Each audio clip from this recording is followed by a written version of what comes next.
Bonjour à tous, bienvenue sur un nouveau concept sur le site CPI Sport, le podcast. Pour inaugurer ce nouvel outil, nous vous proposons un point sur la situation des Clippers alors que la trade deadline approche. Les Clippers sont actuellement à la 9e place de la conférence Ouest et possèdent un bilan équilibré de 24-24. Et malgré les blessures, la dynamique est bonne, on peut alors aisément les voir accrocher une place pour les playoffs. Malheureusement, ils n'ont pas les armes pour lutter pour le titre cette saison et sauf grande surprise, ils ne devraient pas passer le premier tour.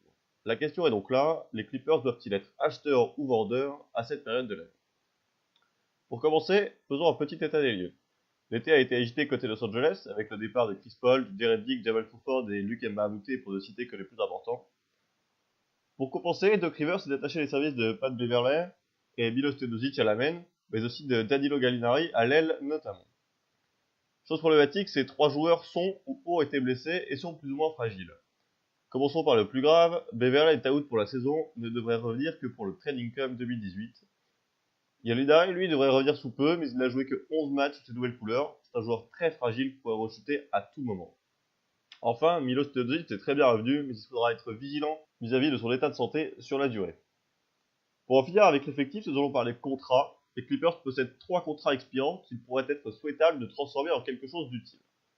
En premier lieu, DeAndre Jordan, libre à la fin de la saison. Il possède une player option, mais vraisemblablement devrait aller tester le marché cet été. Et ce joueur intéresserait notamment les Cavs et les Blazers. Deuxième contrat expirant, Lou Williams, contrat de 7 millions de dollars seulement cette saison, possède lui aussi le player option, mais au vu de ses performances, il va être sûrement courtisé cet été et va coûter très très cher. Enfin, Austin Rivers possède lui aussi une player option et son contrat valait 12 millions de dollars cette saison.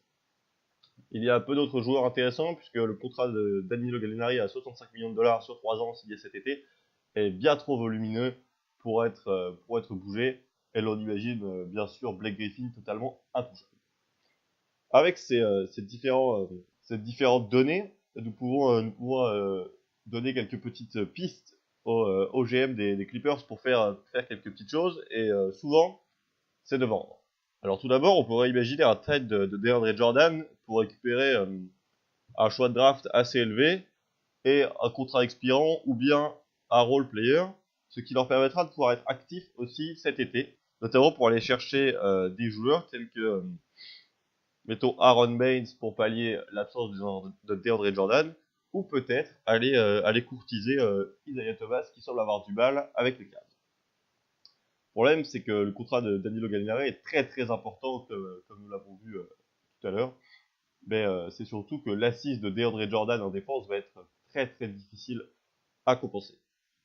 La seconde hypothèse, c'est d'échanger Lou Williams pour récupérer un pick lui aussi assez haut.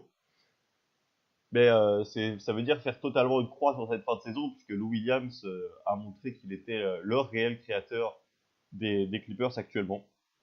Et puis le gros problème aussi chez les Clippers, c'est que la draft n'a pas été souvent très très bonne. On peut noter que, excepté en 2008-2009 ou 2009, premier choix Blake Griffin, 2008, 35e choix DeAndre Jordan et 7e choix Eric Gordon.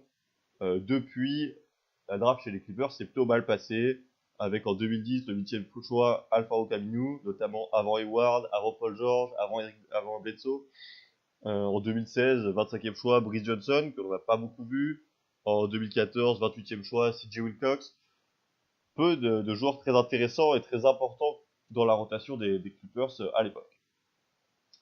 Enfin, le dernier choix, c'est ne rien faire, tenter de faire un coup en playoff. Mais il sera sûrement difficile de retenir DeAndre Jordan et Lou Williams cet été. Et en plus de ça, ajouter un asset assez important en termes de joueurs de la free agency. On l'a donc vu, choix très compliqué du côté des Clippers pour cette période de l'année. Donc dites-nous ce que vous en pensez sur la page Facebook, sur le site, dans la section commentaires, sur Twitter. Commentez là où vous pouvez commenter, n'oubliez pas de partager si ça vous a plu. Et on serait ravis d'échanger avec vous.